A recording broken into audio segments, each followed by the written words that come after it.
राजस्थान परिवहन निरीक्षण संघ हड़ताल चल रही है यहाँ पर, जो शहीद स्मारक में यहाँ पे बता रहे हैं आपको। चेकिंग स्टार्ट की जाए। दूसरी बात मेरी दूसरी मांग है कि ये जो पूरब से पश्चिम प्रताड़ित करने के लिए जो स्थानांतरण किए जा रहे हैं, बदला किया जा रहा है, ये स्थानांतरण नहीं बदला है, क्योंकि तबादला नहीं है, वो तबादला नहीं है, उसको बदला कहते हैं, बदला। तो आज किसी को टारगेट कर दिया कि रोबिन सिंह को चूरू से प्रताड़ित करना है, क्यों कि एक मुद्दा पहले मेले का मुद्दा था, तो रोबिन सिंह को प्रतापगढ़ जानबूझ के बदले की भावना से भेजा गया। मैं चाहता हूँ इस संघ के माध्यम से उस सरकार को ये कहना चाहता हूँ कृपया इसमें सुधार करें और बदले की भावना हमारे देशतापूर्ण नीति को बंद किया जाए। और मैं आज अत्यंत प्रसन्नता के साथ ये कहना चाहता हूँ, आज हमारे अध्यक्ष राजेश चौधरी के नेतृत्व में हम सब यहाँ एकत्रित हुए, इसके लिए मैं सभी साथियों को कोटि कोटि का धन्यवाद और नमन करता हूँ।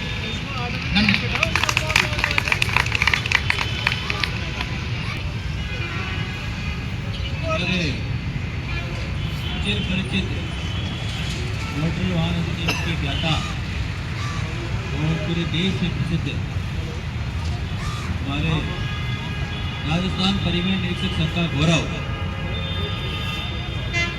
और अंतर्राष्ट्रीय स्तर पर पहचान रखने वाले श्री कैलाश चंद्र शर्मा जी से आग्रह करूंगा कि आप हमारे साथियों को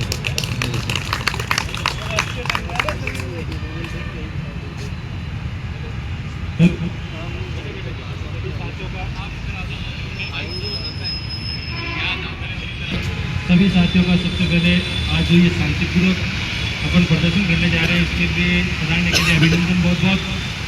जैसा कि अपन सबको पता है कि अपने वर्तमान में जो दो मुद्दे हैं, एक तो मुद्दा जो धौलपुर वाला और दूसरा मुद्दा जो जयपुर में हुआ है, उसके विरोध में अपन ये प्रदर्शन कर रहे हैं।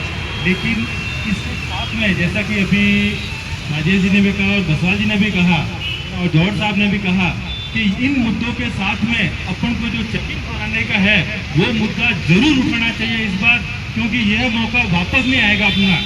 अपन ने बहुत बार ये कोशिश करके देख लिया, चेकिंग प्रणाली या वो जैसे चेकिंग प्लाजा बनाना हो, जो भी हो XYZ, उसके लिए जो समझौता अभी होता है उस समझौते के साथ में ये कमेटी का गठन किया जाए।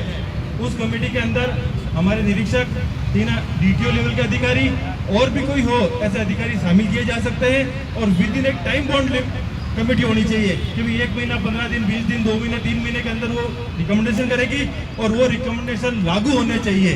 अब अपन कह रहे हैं भाई चेकिंग प्लाजा बन जाए, लेकिन अपन ये आज तक नहीं सोचा कि चेकिंग प्लाजा में बहुत सी कमियां हैं, उसका भी बहुत साथी विरोध करेंगे, चेकिंग कमियों का भी, चेकिंग प्लाजा का भी।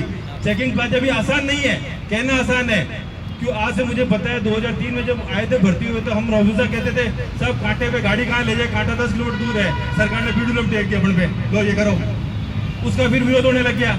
ऐसे कैसे आज चेकिंग प्लाजा चिल्ला रहे, लेकिन यही चेकिंग प्लाजा कल अपने लिए मुसीबत और नहीं बन जाए तो सरकार ही कहेगी आप कह रहे थे हमने बना दिया, लो अब करो चेकिंग। तो इसलिए चेकिंग प्लाजा नहीं, ऐसा रोबस्ट सिस्टम तैयार किया जाए कमेटी से, ठीक ना, कम से कम 7-8 लोग उसमें हो शामिल। जैसे कि बसवाल जी ने कहा टोल प्लाजा, जो टोल बूथ है, टोल बूथ में अपनी एक ऑफिस हो जाए, ठीक है ना। ऐसा और भी जो है तरीके, उन तरीकों से चेकिंग सिस्टम को है अपन को सुधारना पड़ेगा। इसके साथ में ITMS है,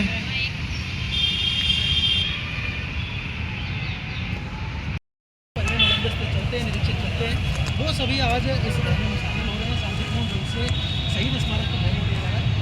निरीक्षक संघ के जो अध्यक्ष हैं राजेश चौधरी के साथ होंगे, क्या समाधान निकलता है नजर आ रहा है आपको? देखो, अभी कोई समाधान हमारे को सरकार ने हमारी एक ही डिमांड है और वो जायज़ डिमांड है, सरकार के हाथ की डिमांड है, उसमें सरकार पूरा नहीं कर रही। ये जो परिवहन निरीक्षक को 59 चालान बनाने, 6 घंटे में 59 चालान बनाने के बाद 2,28,000 रुपये जिस परिवहन निरीक्षक ने रेवेन्यू लिया, जिनका जनवरी माह का 28 लाख रुपये का रेवेन्यू, ऐसे परिवहन निरीक्षकों को जो जी जान पर खेल कर अपना रेवेन्यू खजाना भरते हैं, उनको एक पुलिस अधीक्षक महोदय के स्तर के अधिकारी द्वारा इस तरीके से गैरकानूनी तरीके से उठाकर गैरकानूनी हिरासत में रखा गया, ये एक बहुत बड़ा कारण है। एक छोटा मोटा विषय नहीं है। हमारी एक ही मांग है कि परिवहन निरीक्षक संघ पुलिस अधीक्षक महोदय के खिलाफ उचित कार्रवाई की मांग करते हैं। आपकी वार्ता हो रही थी पहले डिप्टी सीएम साहब से, फिर वार्ता हुई, कुछ समाधान नहीं मिला। देखिए, वार्ता के लिए हमें वार्ता नहीं हुई, जैसे हमने ज्ञापन दिया। पहले जो 2 तारीख को 3 तारीख को हमने चेतावनी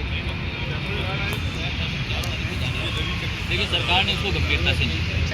हमारे को कोई कॉल नहीं आया कि आप जो है ऐसा मत करिए, कोई टाइम पीरियड तो छोटा मोटा कुछ मांगा होता है तो हम उस पर विचार कर सकते हैं। इससे साफ साबित जाहिर होता है कि सरकार ने हमारे को सीरियसली नहीं लिया। आम जनता के जो कामकाज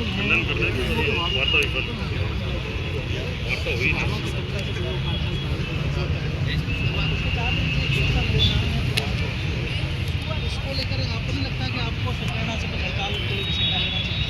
देखिए, मैं आपको बता दूं, ये संगठन नया संगठन नहीं है। ये संगठन 1989 से है और बहुत पुराना संगठन है। आप इतिहास उठा के देख लीजिए। मैं समझता हूँ कि ये दूसरा मौका होगा जब हमने इस तरीके का कार्य व्यवस्था का निर्णय लिया होगा। यानी कि आप सोच लीजिए कि 35 साल के अंदर 2 बार, तो ये इस बात को इंगित करता है कि हम सब लोग सरकार के साथ चलने वाले कहीं ना कहीं गंभीर बात है और इसी बात को लेकर आप आक्रोशित हैं और इसी वजह से जो घटना है वो चल रहा है। महासचिव जो हैं उनके साथ भी बात कर लेते हैं 2 मिनट। तो महासचिव जी, कब तक ये आक्रोश जारी रहेगा? जब तक सरकार हमारी मांगे नहीं मान लेती तब तक हमारे करना निरंतर जारी रहेगा। अब तो आपके समर्थन में आरटीओ भी आ गए हैं, डीटीओ भी आ गए, एआरटीओ भी, और ऊपर के उच्च अधिकारी सभी आ गए। हमारे कर्मचारी संघ भी हमारे साथ है, राज सिंह जी और हमारे जिला परिवहन सेवा के वो भी आने वाले हमारे पास मैसेज समाचार आते हैं, वो भी हमारे सामने लैंड पे देखेंगे। और जब तक हमारी मांगे हमारे जो मांगे हमारी है उचित मांगे, जो चाहे तो वो 1 मिनट में कर सकते हैं, उसके आश्वासन हो लेके बाद में परिवहन निरीक्षक संघ में बहुत सारे ऐसे परिवहन निरीक्षक भी हैं जो न केवल राजस्व अर्जन से जुड़े हुए कार्य करते हैं, हम उनको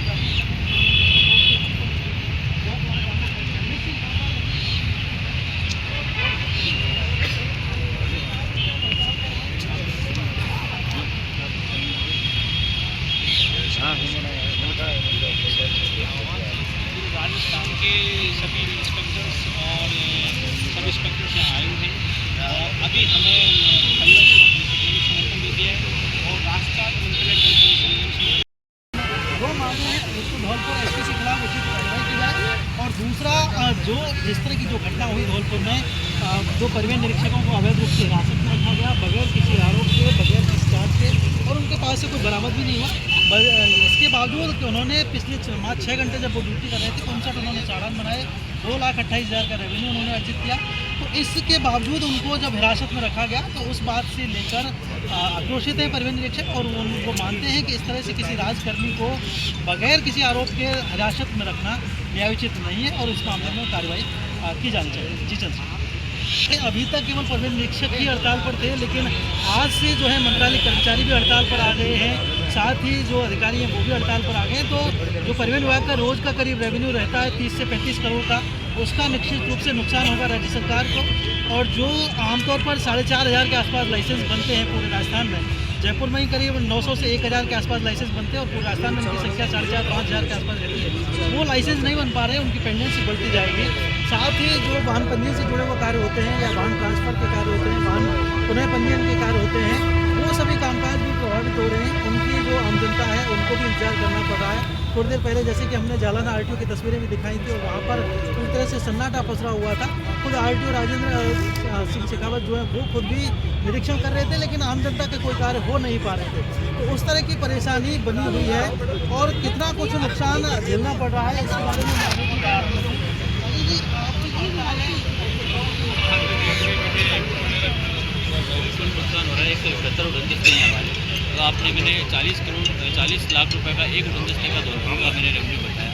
एवरेज 40 लाख की नहीं तो लगभग 20 से 25 लाख रुपए एक उड़न दस्ते 171 उड़न दस्तों के हिसाब से 5 से 10 करोड़ रुपये का प्रतिदिन उड़न दस्तों। बाकी जो रेवेन्यू है जैसे मॉडल टैक्स पे नहीं कर रही है गाड़ियाँ, मॉडल टैक्स मॉडल टैक्स का नुकसान अलग से। अब ऐसे में जो ओवरलोड माफिया चलते हैं, ओवर स्पीड चलते हैं, देखो न ओवरलोड पे नियंत्रण रहेगा। जो बॉर्डर टैक्स जो जमा करा के वहाँ निकलते हैं, करोड़ों रुपए का डेली का रेवेन्यू आता है, उसका वो भी नहीं आएगा। इसलिए रेवेन्यू लॉस तो हो रहा है। इस बात से हम भी चिंतित हैं, लेकिन सरकार को ये कदम आगे बढ़ के इस मामले को रेवेन्यू का नुकसान है ही, लेकिन जो